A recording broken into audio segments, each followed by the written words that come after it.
Doraemon हमेशा की तरह अपने दोस्तों नोबिता, शिजुका, सुनियो और जियान के साथ मस्ती कर रहा था।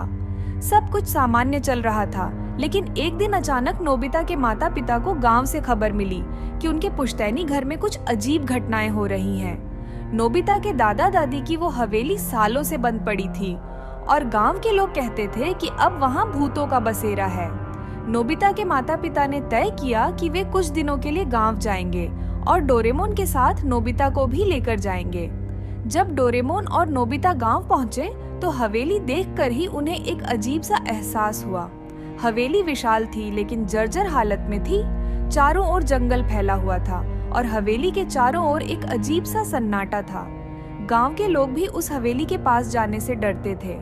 नोबिता तो हमेशा की तरह डरपोक था, लेकिन डोरेमोन ने उसे हिम्मत दी कि वो अपने गैजेट से हर मुश्किल का सामना कर लेगा। पहली रात हवेली में बिताने के लिए डोरेमोन और नोबिता को सबसे ऊपरी मंजिल पर एक कमरा दिया गया। हवेली में हर जगह धूल थी और हवेली की लकड़ी की दीवारें और फर्श रात के अंधेरे में अजीब सी आवाजें निकाल रही थी। अचानक रात के बीचों बीच नोबिता की नींद खुली। उसने महसूस किया कि कमरे में ठंडी हवा बह रही है, जबकि खिड़कियां बंद थीं। उसने डोरेमोन को जगाया। डोरेमोन ने अपनी आंखें मली और कमरे में देखा। फर्श पर किसी की परछाई थी। डोरेमोन ने तुरंत अपना मास्पिरिट डिटेक्टर गैजेट निकाला। जैसे ही उसने मशीन को चालू किया, डिटेक्टर में तेज बीप की आवाज आने लगी। मशीन ने एक भूत के होने की पुष्टि की। परछाई धीरे धीरे एक आकृति में बदल गई, एक बूढ़ी औरत की, जो हवेली की पुरानी मालकिन थी। उसकी आंखों में गुस्सा और दर्द था। उसने डोरेमोन और नोबिता से कहा, तुम्हें यहाँ नहीं आना चाहिए था, यह घर अब मेरा है। नोबिता कांप रहा था, लेकिन डोरेमोन ने हिम्मत दिखाई। उसने बूढ़ी औरत से पूछा, तुम यहाँ क्यों हो? तुम्हें क्या चाहिए? बूढ़ी औरत ने डोरेमोन को बताया कि वह और उसका परिवार इस हवेली में रहते थे, लेकिन एक दिन कुछ अनहोनी हुई। उसके परिवार को कुछ अज्ञात शक्तियों ने मार दिया और अब वह उनकी आत्मा को यहाँ कैद किए हुए है। हर रात उनकी आत्माएं यहाँ भटकती हैं और वह तब तक चैन नहीं पाएगी जब तक उसके परिवार की आत्माओं को मुक्ति नहीं मिलती। डोरेमोन को एहसास हुआ कि उसे सिर्फ भूत से नहीं लड़ना है, बल्कि उन आत्माओं को मुक्त करना है। उसने अपने गैजेट्स का इस्तेमाल किया और भूतिया शक्तियों के खिलाफ लड़ाई शुरू कर दी।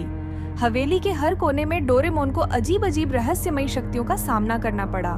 कभी दीवारों से हाथ निकलते, कभी दरवाजे अपने आप खुलते और बंद होते और हवेली के अंधेरे कोनों से अजीब आवाजें आती। हर सीन डरावना था और नोबिता डरा हुआ था, लेकिन डोरेमोन ने हार नहीं मानी। जैसे ही डोरेमोन ने अपनी आखिरी लड़ाई की तैयारी की, उसे पता चला कि भूत को मुक्ति चाहिए, लेकिन वो इसे अकेले नहीं कर सकती थी। उसे किसी के मदद की जरूरत थी जो सच्चा दोस्त हो और जो आत्माओं को सुकून दे सके। डोरेमोन को एहसास हुआ कि उसकी सच्ची ताकत उसकी दोस्ती और नोबिता का साथ है। डोरेमोन और नोबिता ने मिलकर आत्माओं को मुक्ति दिलाने की योजना बनाई। जब उन्होंने भूत के परिवार की आत्माओं को सुकून दिया तो बूढ़ी औरत के चेहरे पर एक शांति की झलक आई। उसने कहा, तुमने मुझे मुक्ति दी, अब मैं चैन से जा सकती हूँ। और वो धुंध में बदलकर गायब हो गई। लौटे हवेली अब शांत थी, कोई भूत या डरावनी शक्तियां नहीं थीं। डोरेमोन और नोबिता ने मिलकर एक भयानक राज्य को सुलझाया और नोबिता ने समझा कि दोस्ती और हिम्मत ही सबसे बड़ी ताकत होती है। दोनों ने गांव को अलविदा कहा और अपने घर की ओर लौटे। हवेली अब पुरानी जरूर थी, लेकिन वह भूतिया नहीं रही। जब डोरेमोन और नोबिता ट्रेन से गांव छोड़ रहे थे, ट्रेन की खिड़की पर अचानक वही बूढ़ी औरत की परछाई फिर से दिखाई दी, जो मुस्कुरा रही थी। क्या यह सब खत्म हो गया था या कोई और रहस्य अब भी छिपा था?